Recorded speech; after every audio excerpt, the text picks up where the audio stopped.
I'm Peter John Ross, a filmmaker from Columbus, Ohio. Over 10 years ago, this guy started harassing me online and he never stopped fixating on me.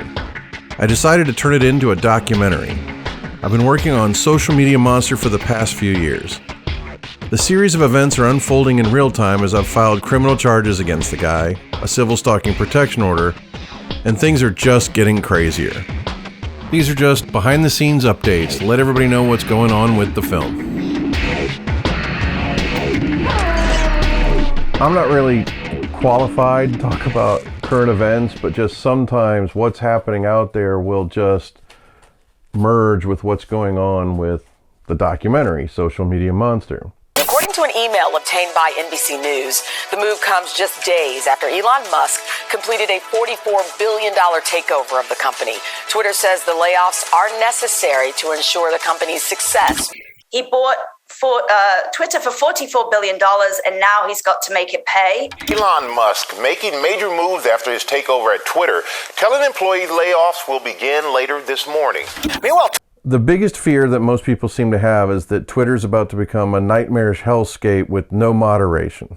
Twitter is already a place where stalkers and trolls have pretty much free reign. Twitter, like Facebook and Google, has been shifting hard into artificial intelligence bots for moderation. I mean, you can report a tweet, but for those first rounds, there's pretty much no human being looking at it. Because of the algorithm, they can stay right inside the line and kind of game the system and do a lot of damage and never get caught. In the case of Social Media Monster and Matthew Burdick, over the last year and a half, he's used primarily Twitter live videos to do the majority of his harassment.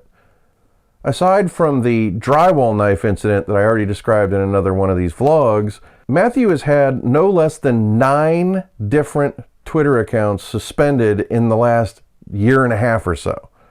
And Twitter has a very clear rule about you cannot evade a permanent ban. But that seems to only matter if you're a famous person or if you're harassing a famous person.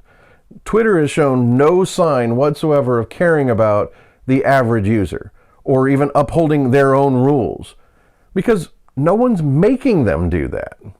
Here you have Matthew Burdick making the exact same type of Twitter live videos on multiple different accounts.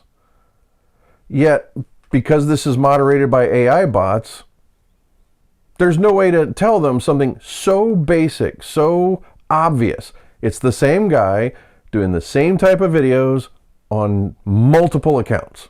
This account was created to promote information about Social Media Monster. You are a bitch. You are a fucking coward. You are absolutely 100% a fucking panty waste. So if I did own an assault rifle right now, would I snap right now and go and use it? If I had an assault rifle in my hand right now, and I'm angry about these 700 social media accounts and this movie, would I snap and go commit a mass shooting right now? Have you ever tried to get a hold of a human being at Twitter or Facebook or Google or YouTube or anywhere? There's no phone number. There's no customer service line. All you have are the generic moderation. When it comes to Twitter live videos, they have a brand new thing where you can report the timestamp. It has never worked. And they don't care. When you do report one of these videos, like if you manually report it through this other portal, I immediately, within a few seconds, I will get a notice saying, this didn't violate our terms of service. How did the AI bot watch a 30-minute video and come to the conclusion in 30 seconds? It didn't. No one's looking and they don't care. So here you can see he had an account at Matthew Burdick, then at Matthew_Burdick. Then he went to at Burdick Matthew.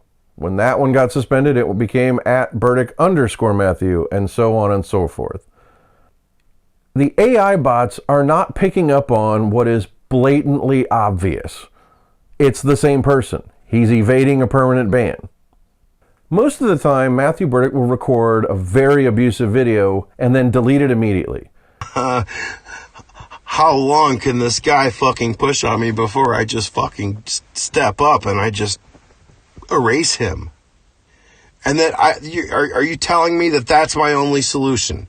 Nobody's going to stop this.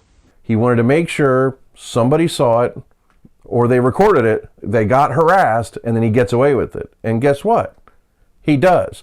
If you record a video that was deleted, Twitter never even looks into it. They're like, it's deleted, who cares? Someone was just threatened with violence. I could do that in a way to where he's lucky I haven't really ever done what I'm able to do, because there's a risk that if I do what I'm fully capable of doing, someone will just kill Peter. Do you know how bad I could fuck this guy up? Someone just got harassed and no consequence. No one will even look into it.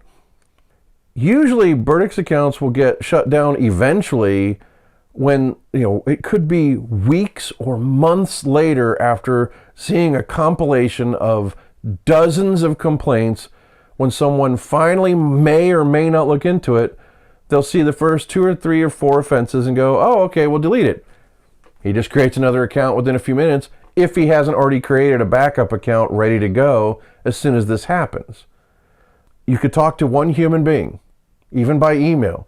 You could write this out and explain it, and it could be looked into in 5 minutes. But no, Twitter would rather spend the money on AI that can't learn these very obvious things. And this cycle of abuse just continues and continues and continues. I'm willing to bet there are hundreds, if not thousands, of Matthew Burdicks out there using Twitter to abuse the system. If somebody accuses you of being a child predator, it's going to be out there a lot longer if there's no humans there to moderate it. And even then, that may not actually violate their terms of service. It's up to you to deal with that in the courts. If it's an anonymous person, how do you find them to stop them or sue them? It could become impossible. Situations like this are extremely dangerous. And it's like Twitter's already the wild, wild west, and Elon Musk wants to fire half the deputies.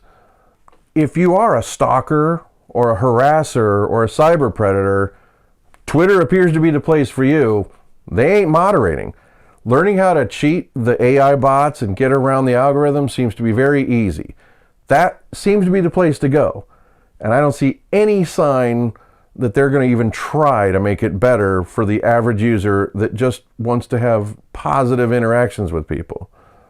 Elon Musk fired 15% of the moderation staff at Twitter. Are things going to get better or worse? There's already too little being done about real abusers with real damage being done. And it's all just about to get worse. I can't speak for many other people, but for myself, I do not feel safe on Twitter. They've shown little to no concern. There is no expediency for somebody talking about suicide repeatedly.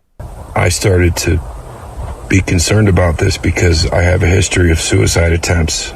For someone who's harassed dozens and dozens of people on their platform, and they've shown no caring whatsoever.